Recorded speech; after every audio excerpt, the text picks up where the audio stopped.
నమస్కారం అండి అందరికీ. అందరూ ఎలా ఉన్నారు? నేనైతే చాలా బాగున్నానండి. ఇదైతే నా శ్రీరామనవమి మినీ వ్లాగ్. యాజ్ యూజువల్‌గానే ఎర్లీ మార్నింగ్ లేచి ఇల్లంతా క్లీన్ చేసేసుకొని, ఇక దేవునికైతే దీపం పెట్టేశాను. ఇంట్లో నా పూజ అయిపోయేసరికి అరౌండ్ 10:30 అయితే అయిపోయిందండి. ఆ తర్వాత ఇంక రాముల వారి కళ్యాణంకైతే వెళ్ళిపోయాము. ఇంట్లోనే కాస్త లేట్ అయిపోయింది. సో, అసలు కళ్యాణంకి రీచ్ అవుతామా లేదా అని అనుకున్నాను కానీ కరెక్ట్‌గా తాళి కట్టే సమయానికైతే మేము చేరుకున్నాము. నాకైతే చాలా హ్యాపీగా అనిపించింది. ఇంకా సీతారాముల కళ్యాణం అయితే కల్లారా వీక్షించేసామండి. కాస్త లేట్ అవుతుందనుకున్నాను కానీ కరెక్ట్ టైంకే రీచ్ అయిపోయాము.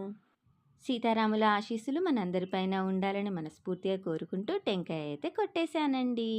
ఆ తర్వాత మన ప్రసాదమైన వడపప్పు, పానకం స్వీకరించేసి అన్నప్రసాదం తీసుకొని సకల దేవతల ఆశీస్సులున్న కళ్యాణంలోని అక్షింతలైతే ఇంటికి తెచ్చేసుకున్నాను. ఇలా అయితే నా శ్రీరామనవమి జరిగిపోయిందండి. మీరు కూడా మీ కుటుంబ సభ్యులతో ప్రతి ఒక్క పండుగని చాలా సంతోషంగా జరుపుకోవాలని మనస్ఫూర్తిగా కోరుకుంటున్నాను. నా వీడియో కనుక మీకు నచ్చినట్టయితే లైక్, షేర్ అండ్ సబ్స్క్రైబ్. ఇంకా నా వీడియో చూసినందుకు ధన్యవాదాలు.